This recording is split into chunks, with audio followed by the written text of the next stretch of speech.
Good afternoon. Thank you for coming out to the Walker Arts Center on this Sunday afternoon.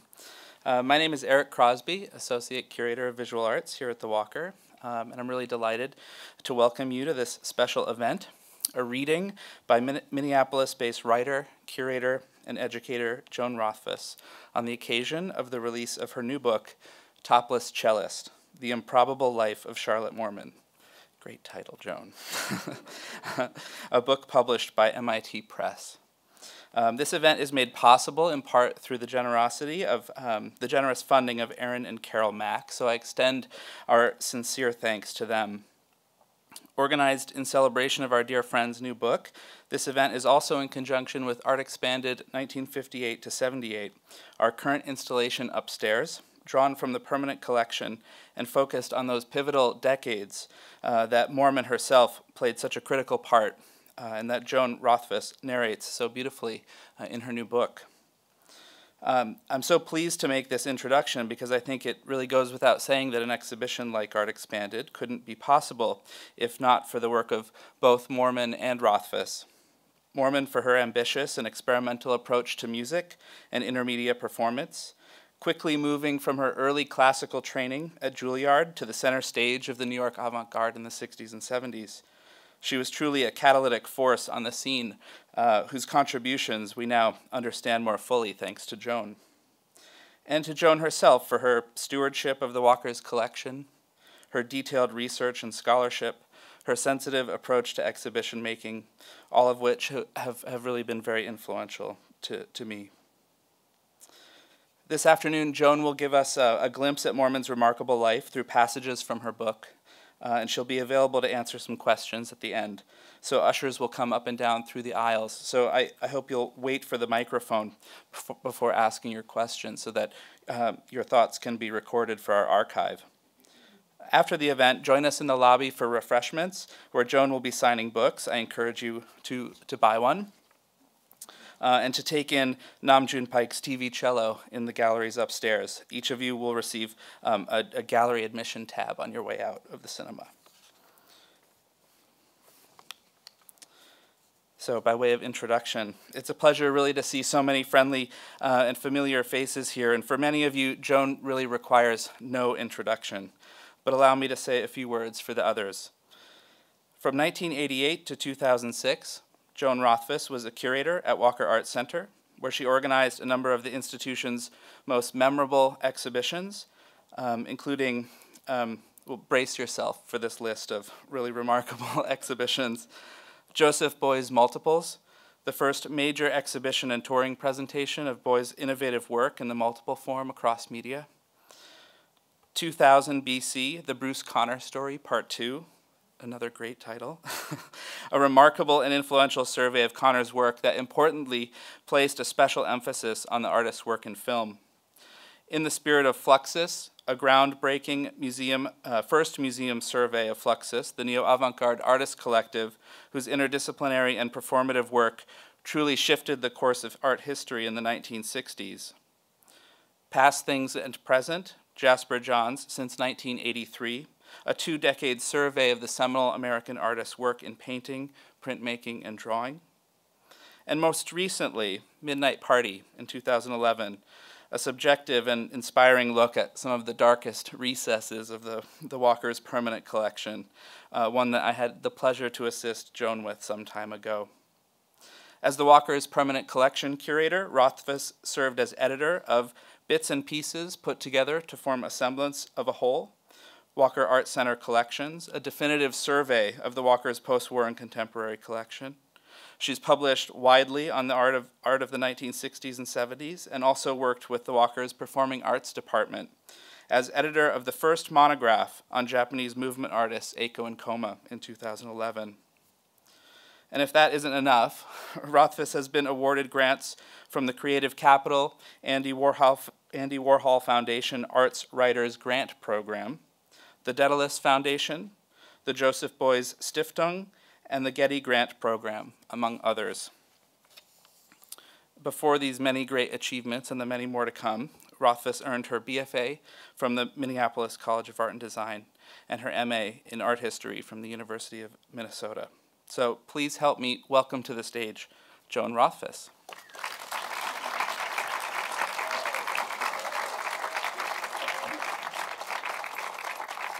Wow, Eric, you gave me way more credit than I deserve for some of those projects. I see Liz Armstrong out here, who was the moving force behind the Fluxus show, but that's another story I'll get to in a minute. I'm just so happy to see so many of you here. Thank you so much for coming out. It really means a lot to see all my friends, so many friends, family, and supporters out here to cheer me on.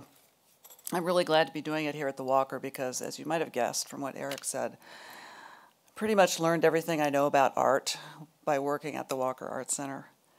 I've met so many amazing artists, had so many brilliant colleagues who helped me learn and brought me along. And so in that sense, that really broad sense, working here helped me get prepared to write this book that I've written. And more specifically, the Walker is where I learned about Charlotte Moorman for the first time. In the course of working on that show about Fluxus with Liz Armstrong, I think this photograph, or one like it, was in the show. And it's a pretty intriguing photo on its own, but there also were a few facts that were really repeated over and over again about Charlotte Moorman that made it even more interesting. That she was from Little Rock, Arkansas, that she trained at Juilliard, that she was Nam June Paik's constant collaborator, and that she'd been arrested for performing topless. Those were kind of the four things I knew about her. And I thought, wow, that's probably a really interesting story there, but there was nowhere that I could find out more. It just hasn't been published. Nobody had written anything about her except in the context of Nam June Paik catalogs and literature. So those same few things kept being rehearsed, but there wasn't any more. So I sort of let Charlotte drift back to the back of my mind, where she sat there for about 10 years doing something, because about 10 years later, I was sitting in the old lobby of the Walker, between the Guthrie and the Walker, for a performance by the cellist Joan Renaud, who was in town. She had revived one of Charlotte's pieces. I call her Charlotte, excuse me, that's because I feel I know her so well after 20 years. She'd revived Ice Music, which is a piece in which a cello made of ice is gradually destroyed by the cellist using various tools and by the ice dripping. And so it's a several hours long performance, and I was watching this and suddenly had one of those moments that I thought really only happened in the cartoons, like when a light bulb goes off. It went off in my head and it said, "You will write her biography."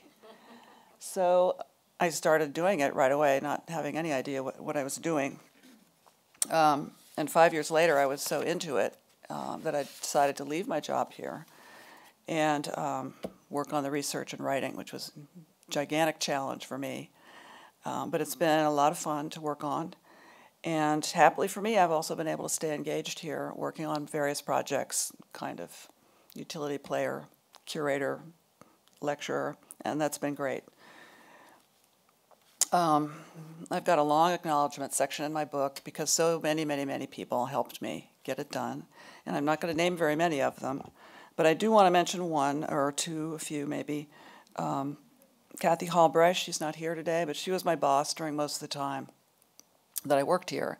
And she was really supportive from the very beginning of my project. And she even allowed me to take a 3-month sabbatical from my job, which I think wasn't so common. So during that time, I did some research in New York and California and Little Rock. So that was really amazing opportunity. So I want to acknowledge her and all the rest of my colleagues here at the Walker who were so supportive over the years, because there are many of you. Many of you are here today. And for today, I have to thank Sarah Schultz for inviting me to do this. We were in the elevator together one day, and she said, "Hey, you want to do a reading at the Walker?" She was about to, be finished working here, so she gave me one of the last programs, maybe, that she organized. So thank you to her. Thank you for Ashley Duffalo for organizing the day, and for Eric for introducing me. He already named all of the funders, so I won't go through those again, but those were essential. Not having a job, I needed to have those funds to do my traveling and work. And when I started, I didn't really have any idea whether I would find a publisher for the book. There came a certain point where I said, okay, I'm not doing any more unless I get one. And then I got MIT Press, which is like the publisher of my dreams. So I really am grateful to them and the acquisitions editor, Roger Conover, for taking a risk on me. Somebody he didn't know, an unsolicited proposal. But he told me when he talked to me, called me up and said, I've been waiting for somebody to write a book about Charlotte Mormon. So that was great. And then lastly, the designer at MIT, Emily Gutheinz, did an incredible job. Their books are always beautiful, but of course I think mine is the most beautiful of all. So I thank her from afar. I want to acknowledge finally all of you, all my friends, my supporters, family, for being here today and supporting me. And my special love goes out to my husband, Paul Shambroom, and our son, Leon. So I want to start now. What I'm going to do is kind of a combo talk. I'm going to do some reading, a few sections from the book, talk about Charlotte's life and career a little bit. I don't want to give away the whole book, so I'm not going to tell you everything. But also a little bit about my process of putting it all together. And I hope it will be short. One of my friends, you know who you are, said, hey, don't read for more than 10 minutes because even famous authors get boring after 10 minutes. So I hope you won't be bored because it's longer than 10 minutes. So after I decided to write Charlotte's story myself, one of the first things I did was go to Little Rock and take a trip down there because I really knew very little about her at that point. I'd done a couple of archival visits, I'd done some interviews, but I really knew nothing about her background, basically. So I went down to Little Rock. I spent a lot of time in their public library doing what you do, looking for obituaries and wedding announcements and things. Went to the cemetery, went to the city directories to figure out where she had lived and what her parents did for a living. I went to her high school, Little Rock High, and the librarians pulled out her yearbooks and newspapers from her school years. And I was lucky to find several of her high school classmates still living in Little Rock that I could speak to about her youth. And one of them met me at the Clinton Presidential Library, where she was a docent, and told me about being in the Southern Airs Club with Charlotte and playing in the junior high school string ensemble with her. And another one took me to lunch and said, I always thought Charlotte looked a little like a lizard, bless her heart. It was a little bit catty, but, basically they had fond memories of her. One of the most fun interviews I did was with this man, George Wimberly, who used to be the mayor of Little Rock, who always had a pharmacy in town. He still ran the pharmacy when I met him. And it was a place where all the older men in the neighborhood would come and sit down and have a Coca-Cola and kind of shoot the bull. But anyway, he had been the pharmacist there when Charlotte and her family lived around the corner. They would get their prescriptions filled there. And I found his name in a letter somewhere, so I looked him up. And he didn't really have great memories. They weren't very specific anyway about Charlotte and her family, but he did tell me about the last time he saw her. He said that it was in 1978, and Vivian Mormon, who was Charlotte's mother, had had a stroke. So Charlotte had to come from New York in her Beetle, VW Beetle, with her husband, and try to clear out the apartment and take as much as she could with her back to New York. But there were a couple boxes that didn't fit in her car. So she asked George if he would store them for her until she came back to get them. But she never came back. And then George said, they've been on my porch ever since then. Would you like to have them? Yes, I said, yes, I would like to have them. So this is what one of them looked like. The assistant brought a couple of them out, and I took the pictures, and then they packed them up, and a couple of weeks after I got home, they arrived. So when I opened them, I didn't really look through them there at the drugstore, but when I did open them up in my garage, I immediately called the Walker archivist, Jill Vukotic. And I said, what do I do? These are full of mouse droppings and insect eggs, and I don't know what to do with them. She said, well, look, just put them in Ziploc bags and put it in your garage for about 6 weeks, and then I'll come over with my vacuum cleaner and we'll clean them up. So I don't know if you're out there, Jill, but That was above and beyond.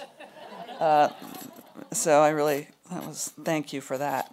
This is some of them, what they looked like cleaned up. It was really a great treasure trove of her high school papers, her college papers, clippings and correspondence about her early life in the Arkansas State Symphony, some books that her mother had owned.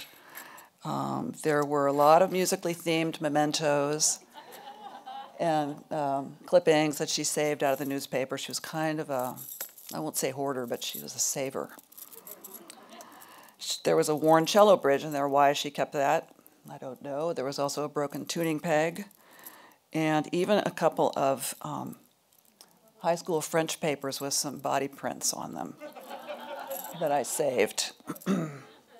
So I'm telling you all of this because I want to read you a little bit out of chapter 1. And much of the information that's in my first chapter came out of that first trip, that only trip I did to Little Rock. Okay, so this is the first. Chapter 1 is called Good Music in Small Towns. Charlotte Moorman was born on the mild evening of November 18th, 1933, at Baptist State Hospital in Little Rock, Arkansas. She was dark-haired, plump, and dimpled, the cherished only child of James Roy Jerry Moorman and Julia Vivian Kelly. They gave her a lovely lilting name, Madeline Charlotte, and nicknamed her Maddie. After a few years, everyone called her Charlotte. Charlotte's matrilineal line can be traced through documents that survive in her archive: birth certificates, obituaries, letters, and handwritten lists of names. Through these papers, we know that Vivian, as Charlotte's mother was called, was born in 1908 in Hope, Arkansas, to Dr. John Luther Kelly, a Louisiana man whose medical practice specializes in diseases of women and children, and Lily Edna Lowe, the daughter of a prosperous Civil War veteran who owned a watermelon plantation in Magnolia, Arkansas. Young Charlotte was captivated by her grandmother's recollections of plantation life, from details about the cultivation and storage of watermelons to evocative tales of what she called male Negro servants appearing on the family's porch on sultry summer evenings to serenade them with guitars, fiddles, and plantation songs in hopes they might be rewarded with homemade cakes. Charlotte's southern roots ran deep on her mother's side. Perhaps the same was true of her father's kin. But no identifiable traces of the Moorman family exist among Charlotte's papers. In 1943, 10-year-old Charlotte attended a string quartet recital by a group of her schoolmates. Years later, she told a reporter that she had been enchanted by the sweet sound of the violin and decided at that moment to become a concert violinist. Her first teacher was Miss Catherine Lincoln, head of the orchestra department at Pulaski Heights Junior High School and proprietress of a studio for beginning string students, which she ran out of her apartment near downtown Little Rock. Miss Lincoln always had a surfeit of aspiring violinists, so Charlotte took up the cello instead. It was an impractical choice. The instrument, her classmates remember, was almost as big as she was, and worse, playing it required her to spread her legs in front of an audience. At the time, this was considered slightly risque, and some of her more ladylike friends began to think of her as bold. In October of '46, just before her 13th birthday, Charlotte auditioned for the fledgling Arkansas State Symphony and won a seat in the cello section as a student apprentice. She succeeded not because she was a prodigy. She always freely admitted that she was not, but because the orchestra was young and needed cellists. The symphony's schedule included twice-weekly rehearsals and monthly forays into Greater Arkansas. "We traveled on chartered buses," Charlotte wrote in a school essay, "ate and slept in the best of hotels, and brought good music to small towns." At home, they performed in a 3,000-seat hall inside Robinson Memorial Auditorium in downtown Little Rock. Charlotte served for a time as the symphony's librarian, managing correspondence and keeping track of sheet music. When the Symphony Guild staged a statewide membership drive in 1949, she was among those who went door to door for donations of $1 and up. Lucy Purvis Hughes, a childhood friend and violinist who sometimes practiced with Charlotte at the Mormons' home, remembers that playing with the symphony seemed to galvanize her friend's ambition. She began to put more time into her practice voluntarily at about this time, and she really became more proficient. Whoops, I skipped. I don't mean to go there yet. Was it a coincidence that her parents disappeared from her emotional landscape at just the moment she began to focus on her music? Jerry Mormon, whom young Charlotte idolized, was a tubercular. He had been quarantined at least once during the 1930s at Arkansas State Sanatorium, which was situated in a remote area high in the Ouachita Mountains. On October 25, 1946, just after Charlotte had won her seat in the symphony, Jerry died at the sanatorium. And after her daddy died, her mother began to drink. Now we go. It would be a decade before Vivian's drinking reached a crisis point. Meanwhile, she continued to work at the State Welfare Department, and Lily Edna, Charlotte's widowed grandmother, took over management of the household. The three women set up house in a trim little bungalow at 219 Rosetta Street. In autumn 1948, Charlotte entered high school. The city's white students attended Little Rock High, whose population consistently numbered upward of 2,000 during the late 40s and 50s. Charlotte was an A student and a member of the Honor Society, but never a popular girl or a school leader. Male classmates tend to recall her ample breasts, while the women remember that her lipstick was much too dark for a girl her age. Julianne Morley Honey, who was alphabetically compelled to sit behind Charlotte for much of their school career, recalls that her classmate dressed unfashionably, in skirts that were too long and jackets of the wrong cut, and that she bundled her long dark hair into a crocheted snood, an outmoded matronly kind of hairnet. Charlotte's classmates cannot remember her having close friends of either sex. Instead, they recall her lugging her cello down the high school's marbled hallways, her 5'2" body dwarfed by the instrument that already defined her. She was not invited to join the area's exclusive social fraternity, whose members were mostly children of well-to-do families from the right neighborhoods. Even her peers in the State Symphony remember her as a bit of a grind, a girl who preferred to go home after rehearsals rather than go out for a soda with the gang. If not for her subsequent career, most of Charlotte's classmates might not remember her at all. In addition to playing in the symphony, which she did throughout high school, Charlotte took part in a few extracurricular activities. Most notable is her membership in the Southerners, a club conceived by the school administrators as a training ground for girls in the required social graces of the era. The Southerners were the official hostesses for all school functions. They organized dances, fundraisers, picnics, and skits, served meals at banquets, provided musical diversion at elegant silver teas, and welcomed new students with Coca-Cola parties. These activities were designed to cultivate the qualities deemed essential for successful Southern hostesses, such as charm, friendliness, and aplomb, all of which Charlotte would wield strategically in her later work as a producer and performer. After she graduated from high school, Charlotte had a brief fling with beauty pageants.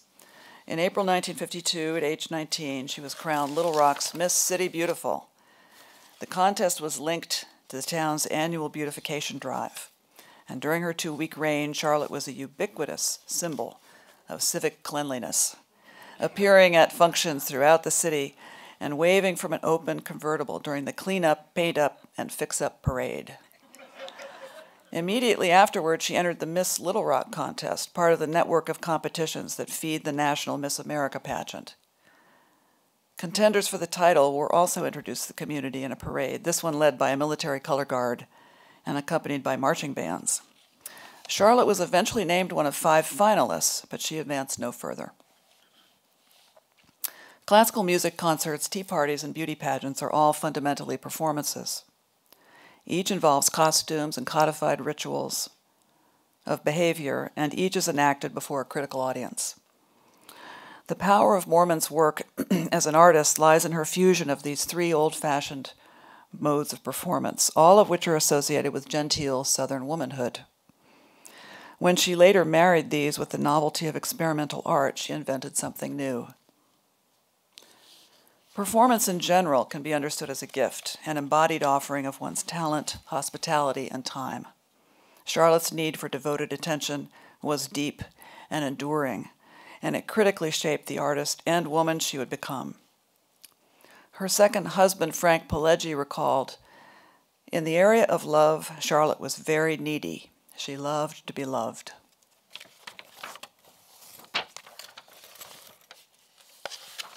So Charlotte Moorman left Little Rock to attend Centenary College in Shreveport in 1952.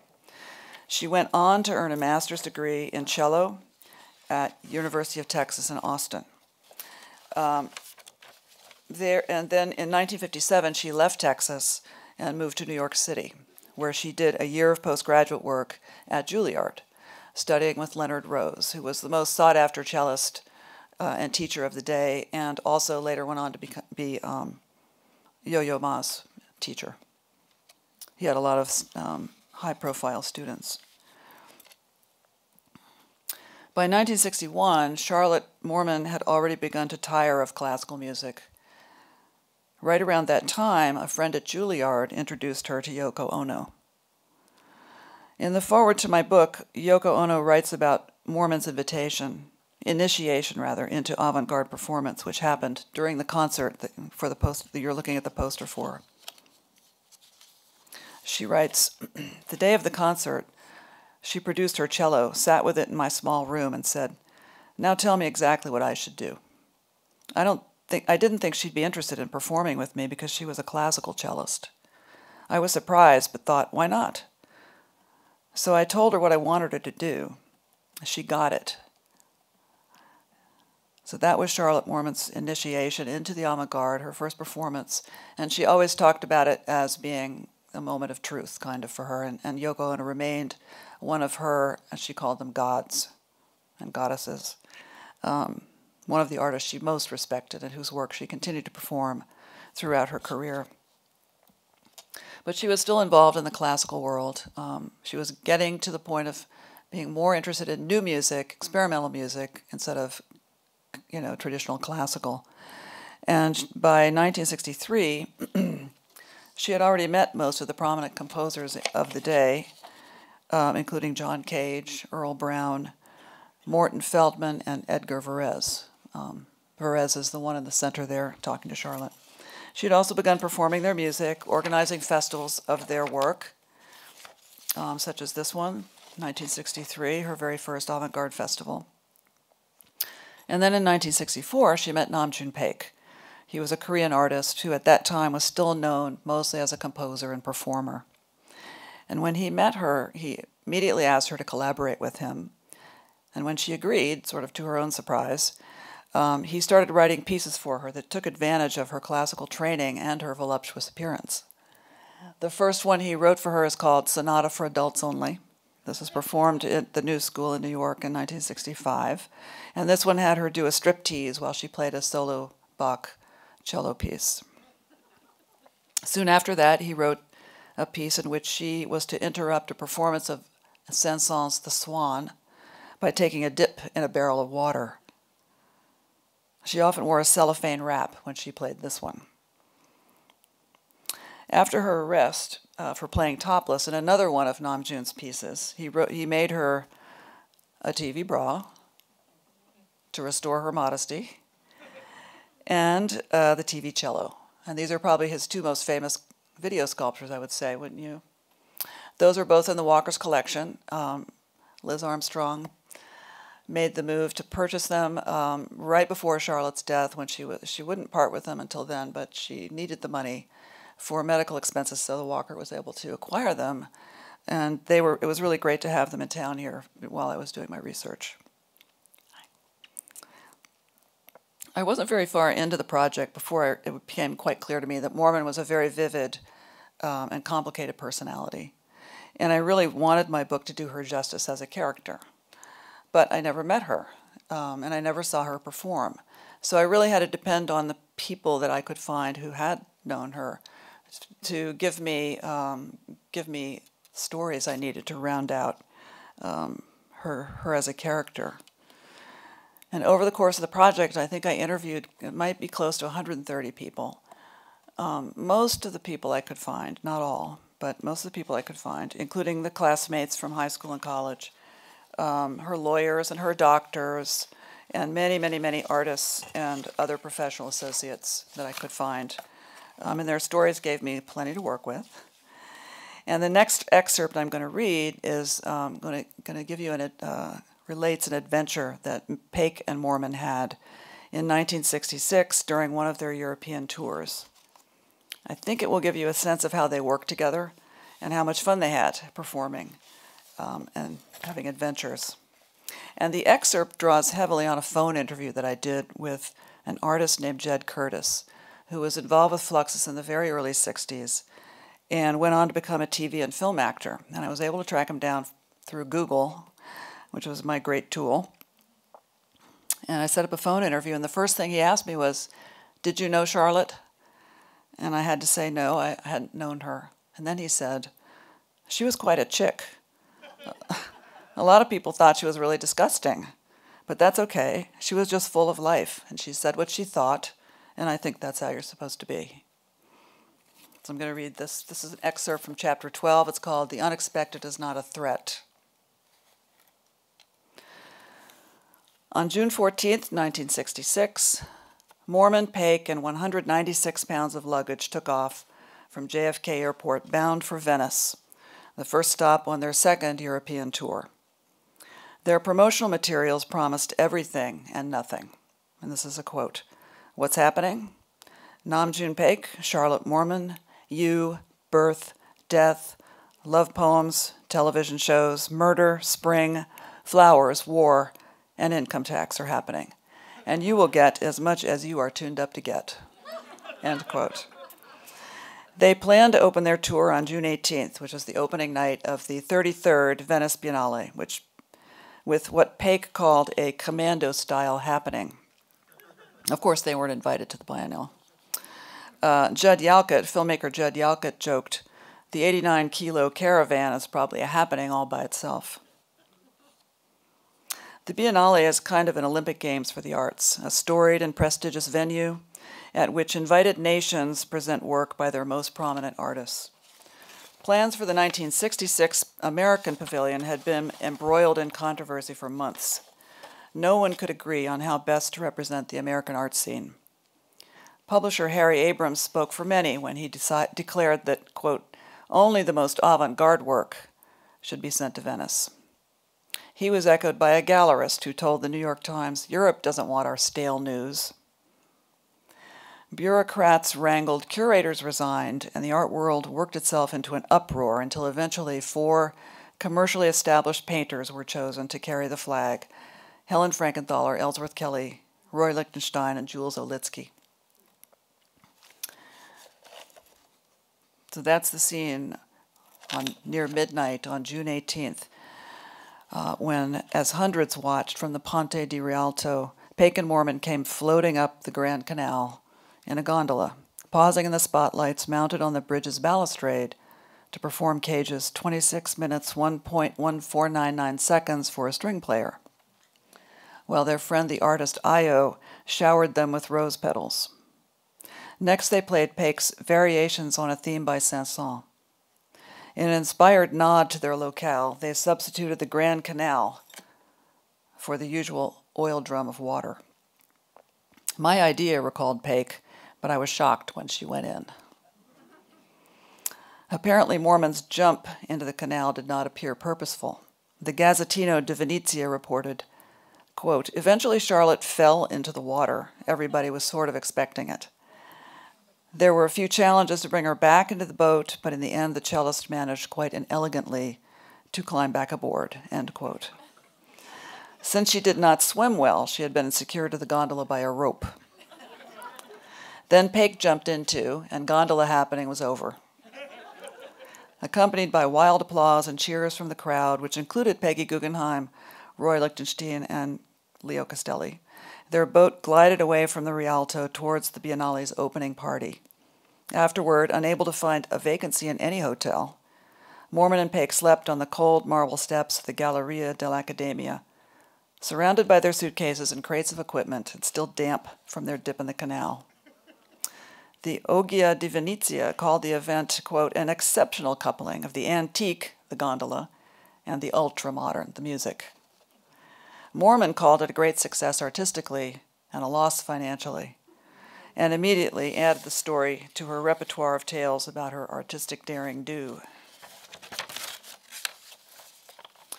On the recommendation of Giuseppe Chiari, Moorman and Paik had been booked at the Feltrinelli bookstore in Rome. Its proprietress, Agnese Di Donato, had warned Moorman beforehand that all references to the female body must be suppressed during the concert. So she dropped Sonata for Adults Only from the program, performed The Swan in black velvet rather than cellophane, and omitted the cage from the cage, her usual reading from a Tampax instruction flyer. Although she was always more than willing to conform to local standards, she told a reporter she was puzzled. Quote, the Italians are so natural when it comes to everyday life, but when it comes to the concert hall, they put more restrictions than anyone else.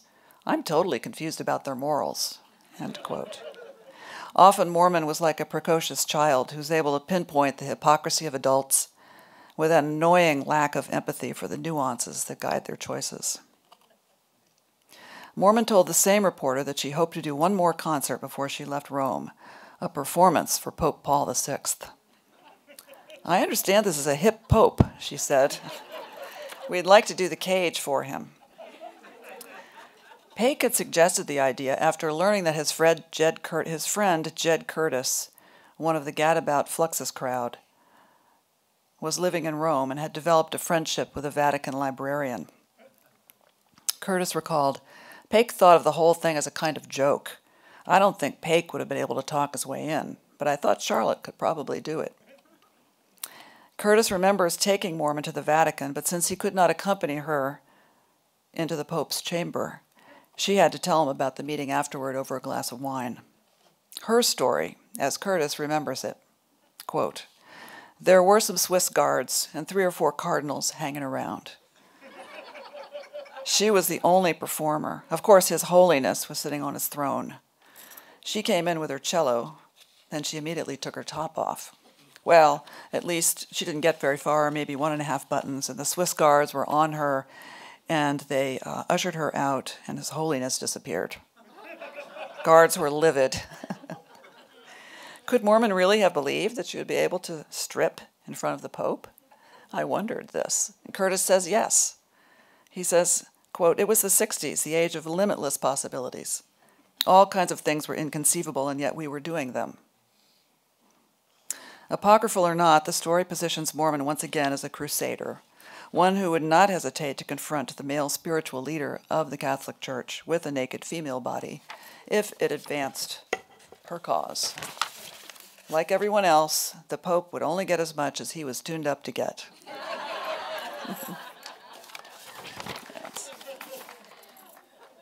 So, okay, so I'll move on a little bit. When I started my research, I was only vaguely aware that Moorman had produced a string of festivals of avant-garde art.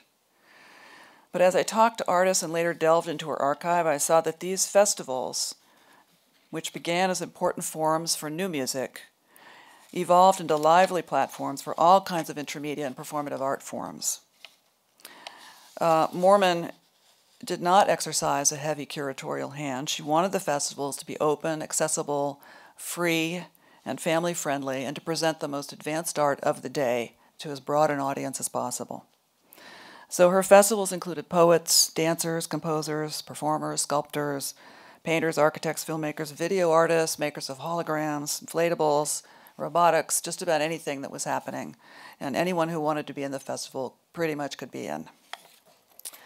The festivals, I was told by artists, created quite a vibrant network of avant-garde and experimental artists across disciplines. And they did feature, as I learned from the programs, many of the most important figures working in all of those disciplines during those decades of the 60s and 70s. This photo that you're looking at is from the third Avant-Garde Festival, and it shows some of the people who participated, including composer James Tenney, who's on the bottom right, the Fluxus artists Dick Higgins, Philip Corner, and Takahisa Kosugi, of course Charlotte and Namjoon, and then some Judson Dance Theater artists, including Meredith Monk and Al Kirchen.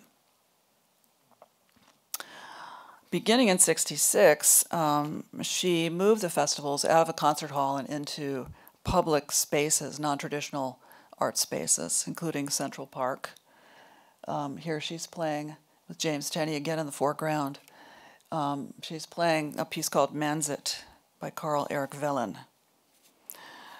There was one staged in the Lexington Avenue Armory, where the famous 1913 Armory Show had taken place, and also the 9 Evenings of Art and Technology just a couple of years earlier.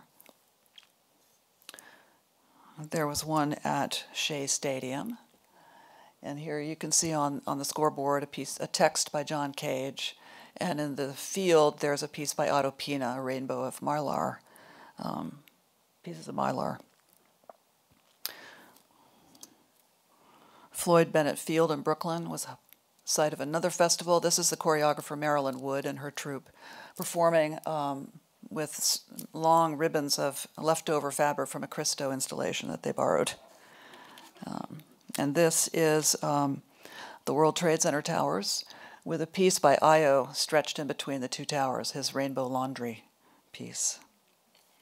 And then her last festival was at the passenger ship terminal in the west side of Manhattan, where this is an inflatable by Otto Pina that's being inflated and about to go up.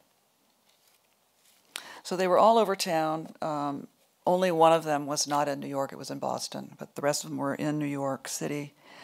And she always performed herself at the festivals as well, and her performances became quite spectacular and very visual and very not about sound as the years went on. This one is called Water Cello for Charlotte Moorman. And she is wearing a wetsuit and playing her cello inside a large tank of water pumped in from the Hudson River. This festival took place at the South Street Seaport. So it was kind of an amazing run of 15 years of festivals that nobody really knows about, because these have not been written into the histories of any public art, artist-run spaces, alternative art spaces, festivals, nothing like that. You don't find them. Maybe somebody might mention that they happen, but there's really nothing at all substantive about them. Even though one could argue that they were critical to the development of all of those later forms of public art. Our own Northern Spark Festival is a really good example of something that probably descended directly from Charlotte's festivals, or at least uses the same format. And I think one of the reasons that this is so obscure is because all of this information basically is contained within the Charlotte Moorman Archive. And it just hasn't been available yet to the public. That archive has been sealed ever since it was purchased in 2000. Not really sealed. It was not sealed to me, but it's held by Northwestern University Special Collections Library, and they're still in the process of sorting it out. They bought it in 2000, and I think it was 110 boxes of basically unsorted material. One of the now retired curator described it to me as a tsunami in a box, and also that it appeared that it had been shoveled into boxes, not sorted at all. There was some dust and other stuff in there with the papers, but it's a massive archive and an incredible archive, not just on Charlotte's work, but on the work of her peers and colleagues and people that she presented in the festivals, and the sheet music for the composers with whom she worked and all of that. So Northwestern bought the archive in 2000. I first asked to get in 2001, and it took me 4 years of bugging them to convince them to let me come in, even though the archive was still not fully sorted at that time. And I still don't know why they changed their mind, but I'm really glad they did, because otherwise I couldn't have really done the book at all. Once they let me in, then I went there a lot. I spent probably, I've added it up, I think about 4 months sitting in this reading room. This is their reading room at Northwestern, looking through those papers, and the staff was incredible, so helpful. These librarians are the sharing kind of librarians instead of the hoarding kind. And one of them is actually here today. She's happened to be in town, so I thank you, Sigrid, and your colleagues for all the help you gave me, and they're all treasured friends now. Anyway, the archive is amazing. Mormon said she saved everything because she knew it would be important for future historians like me. And it does seem that she knew somebody would be coming along who would want to look at it. Her last words to her husband, which were spoken from her deathbed, are, "Don't throw anything away." So I think it won't be too long before her festivals find their rightful place in post-war art history. And when that happens, it'll be because the papers are available at Northwestern. And I want to give you just a little brief excerpt from one other chapter to give you a sense of how she pulled off the festivals year after year, essentially by herself, and what they meant to many of the artists who participated. This is from chapter 26, which is called Cecil B. DeMormon. Like many small organizations, the Avant-Garde Festival owed its continued existence to the passionate energy of its founder. Mormon managed each of the 15 festivals herself, from concept through cleanup. During the 70s, she kept fat 3-ring binders stuffed with correspondence, artist proposals, maps, permits, insurance contracts, invoices, press releases, letters of support, and copious scribbled notes made during her nearly, or what seemed to be nearly, constant telephone conversations. She often was absurdly thorough. She claimed, for example, to have attended 21 baseball games at Shea Stadium with her husband Frank, who was an avid sports fan, just so that she could measure and map its every corner, the better to situate each artist's work in its ideal location. She was also willing to commit minor crimes to make the festivals happen. She forged signatures, lied to bill collectors and insurance companies. She bought electronic equipment for the festival and then returned it afterwards for a full refund. She made midnight raids on the mimeograph machines, postal meters, and printing presses at her friends' places of employment. After one of those friends gave her an official U.S. State Department seal he had found in a Midtown dumpster, she started using it to emboss festival documents. She was also more than willing to use her feminine wiles to manipulate powerful men. Sid Fergand was director of public affairs at the Metropolitan Transit Authority when Mormon came to see him about doing a festival at Grand Central Terminal. He said, "Charlotte was so charming with her southern drawl. She exuded an energy. She flirted. It was kind of an act. Her accent would fade and come back as she needed it to. And you knew you were being manipulated, but you didn't care. She flirted." This alone, I think, set Mormon apart from most of her female peers in the art world. During the 70s, flattery and flirtation were despised as remnants of an oppressive past when women had had to imply sexual availability to get anything at all accomplished. The rules of heterosexual engagement were changing, and many men were uncertain how to interact with women. Mormon's willingness to engage in an old-fashioned discourse, along with her girlish enthusiasm, traditional appearance, and when necessary, feigned helplessness, suggested that she was a woman they could understand. That she was also the topless cellist only made her more fascinating. She was too ingenuous to be called Machiavellian, but Mormon lived by his credo. Where her festivals were concerned, the end justified the means. Many participants consider the festivals critical to their own careers and even to the era. The art mart atmosphere that Dick Higgins found distasteful was precisely what made them essential viewing for so many artists during the 70s. They were a low-stakes chance to try out new ideas and an opportunity to get out of the studio and find out what your peers had been working on. For composer Franz Kamen, the festivals were, quote, "the single most important thing I saw the whole time I was in New York," Filmmaker Judd Yalcott believes that they were, quote, totally unique. There was nothing else on that scale. And the critic, musician, and composer Carmen Moore credits them with making avant-garde art into, quote, something people could read about in Time magazine.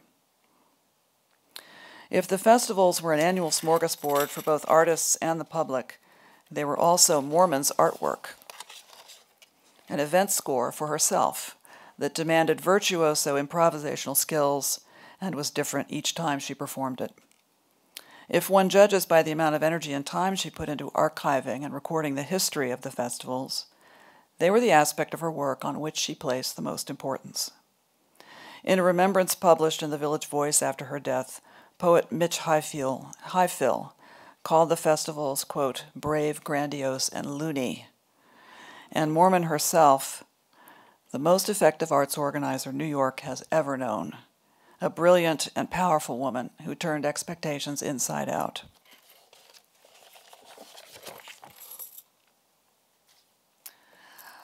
Charlotte Moorman died in 1991. She spent the last decade of her life living with breast cancer, which some people believe was caused by that TV bra.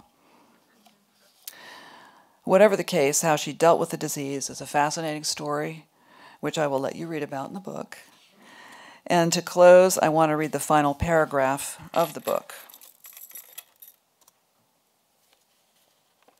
I'll have to find it here. When I find it.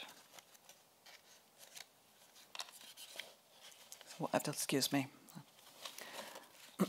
Here it is.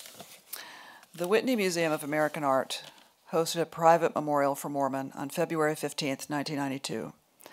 The date was chosen because Valentine's Day was her favorite holiday. From her correspondence, it seems that she celebrated it year-round. She often drew capacious hearts around handwritten messages, and she sent some of her notes on frilly paper doilies, cut into heart shapes. She signed her letters, "I love you," whether she was addressing a close friend, a family member, or an acquaintance. Her friends will say that she fairly overflowed with affection and enthusiasm. Moorman herself declared that she had lived her life, quote, with extreme passion, extreme sex, extreme beauty, end quote. For that, she had no regrets. That's it. Thank you. That's it.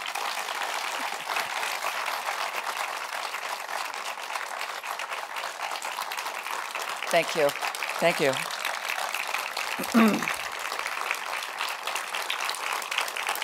Thank you so much. I think Eric is going to pass a microphone if anybody has any questions. I will be signing books out in the lobby. If you have questions you want to ask me there, it's fine. But I'm going to take the liberty of the first question. question. Eric has a question. That's all right. In your introduction, you write about how you set out to write a biography that is as factually correct as possible, but ultimately speculative and incomplete, in part because of not knowing Charlotte yourself, and also because of available archival sources. I wonder if you could just, well, first of all, what's left to be known? Are there any burning questions that that you have yet to resolve with this book? I imagine it was a difficult process of deciding when to stop writing. But then also, I wonder if you could speak a little bit about the value of critical and personal biography, especially in the context of so much scholarship that is theory-driven, especially around this period, which, in all honesty, we think we know, but we hardly do. Okay, there was a lot of questions in one there.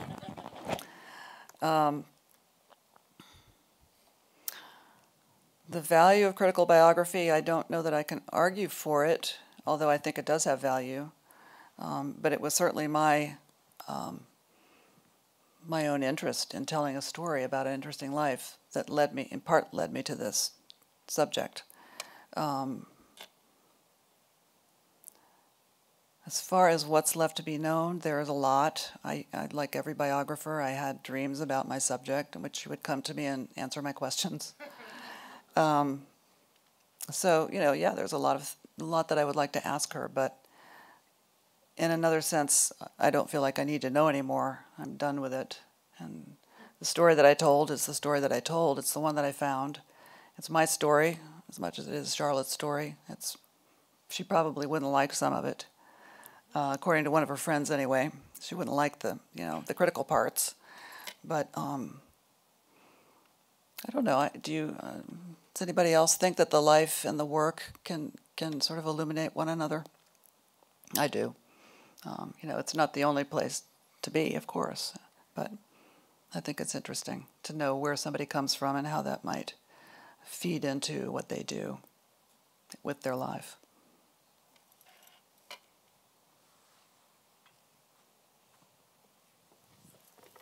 Hi, Joan. Is this on? Hi, Liz. Hi, Joan. No, you just reminded me how many improbable women there were in New York in those years. And I looked in your index. I don't see Kusama's name, which I assume means they didn't come into contact. Can you put the microphone up too? I don't Oh, see thank you. Kusama's name in the index. And I'm wondering about some of the other improbable women of her generation who really, especially given their backgrounds, did the most unexpected things in their performance work and artwork. And I wonder really, first of all, it's a great subject for a book, looking at more of these women, but the interaction she might have had with Yoko, were there other women of her moment that really gave her that kind of support and who she could support and likewise? Well, Carolee Schneemann was a big supporter of Charlotte's. They were good friends, and she spent a whole day with me talking about Charlotte, and she's actually very generous. Not all artists like to talk about other artists at length, but Carolee really did, and she loved Charlotte, and she made good arguments for and gave me good ideas about why Charlotte might have been ignored during her time by a lot of critics and also the feminist artists who were working during the 70s, and why she might not have quite fit the profile that they wanted for people to work with them.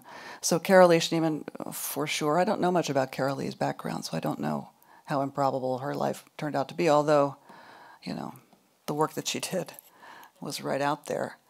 I don't think that Charlotte had much contact with many of the women composers, Pauline Oliveras and others.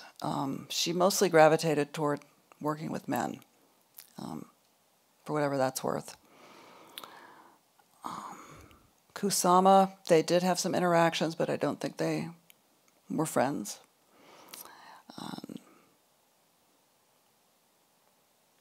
And who else? There must be others you can think of, too. Who? Yes, Miyoki, the Fluxus women, yes. Alison Knowles, although Alison is somewhat critical of Charlotte Moorman, too, for the sort of flamboyance of her work and the way that she, what Alison would say, misinterpreted Fluxus pieces. But yes, Miyako Shiomi has also wrote a piece for Charlotte that she performed while sitting on top of a museum in Sydney, sitting on the top of the roof peak. So the Fluxus artists, the women, did interact, but Charlotte,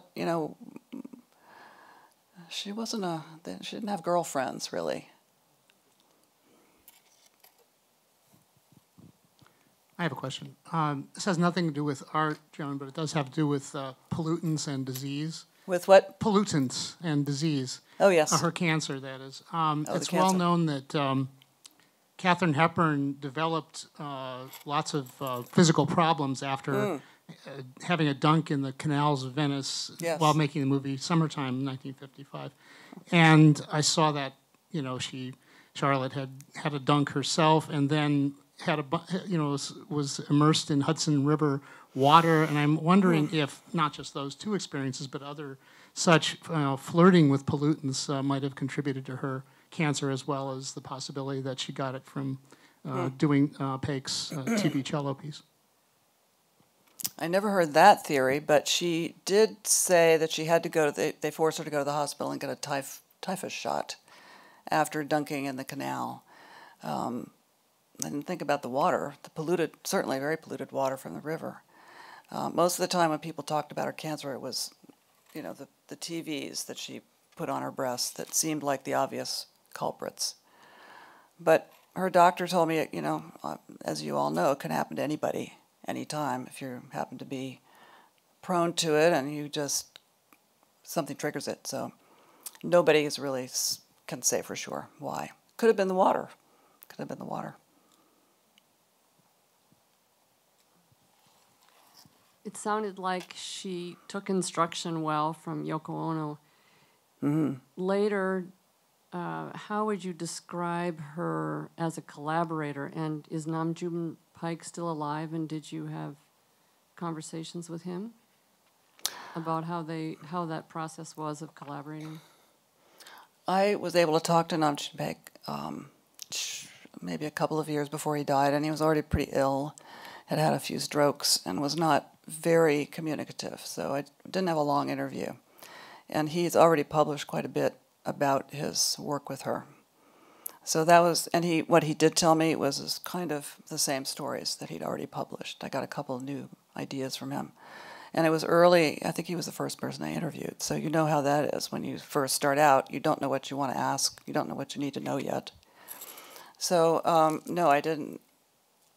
The one thing he did tell me was that it was his idea for her to jump into the canal and that he was surprised when she did it. As a collaborator, she sort of, classical musicians are trained, to follow the score, as we know, as precisely as they can. And she did not do that after a certain point. And so the composers who worked in that way and expected the instrumentalists to be following their instructions were not happy, and John Cage in particular did not like the way she performed his piece, and in fact said that she was murdering his work. He used really strong language, and said that, oh, my agent told me the best thing that could happen to me would be that she would die.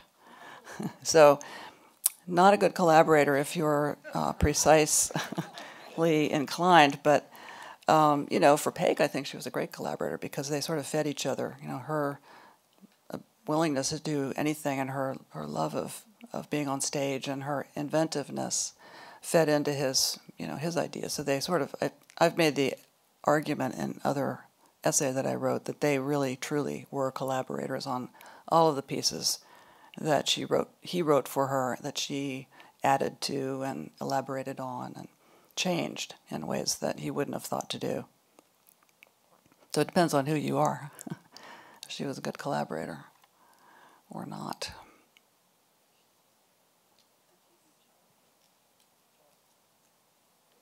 Well, let's. Oh, you got one more? Okay. Hi, Joan. Hey, Emily. You were talking about this auspicious moment with Yoko Ono where she decided to take this alternate path. Mm-hmm. And I'm just wondering if in the research of her life up to that point, if there was some foreshadowing of this event or some precursor, some early interest that you even thought, oh, well, of course, or you connected the dots, or was it just a full-on surprise to both you and perhaps her? I didn't discover any obvious foreshadowing of that. I mean, that's one of the things I thought was so curious. How did she make that leap? Where was the bridge? Clearly there must have been some, inclination of hers, whether it was just, I don't want to be in the cello section for the rest of my life. I want to be a soloist. I'm not really good enough to do that professionally. There must be some other way I can be I can make a mark. It might have just been that, because there was never any interest in 20th century music that I could discover in her earlier work. So I think it was, she went through a period of being dissatisfied with her marriage and with the work she was doing, and maybe it just was suddenly a door opened, like sometimes happens.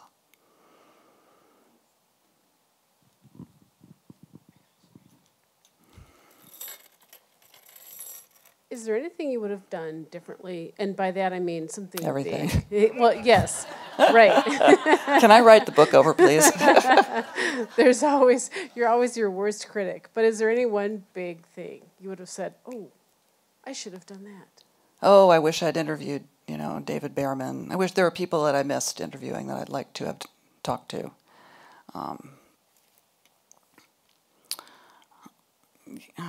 Yeah, I mean, I knew nothing what I was doing. Did not know what I was doing. And so I just fumbled along. I said I beg to differ on that. Well, I would have first, before I decided to do the book, I would have checked to see if there was an archive, which I didn't do. That would have been a good thing to do, but luckily there was one.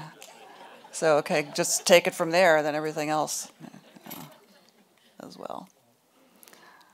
Okay, so let's wrap up, and I'll go out to the lobby and see you there. Thanks again.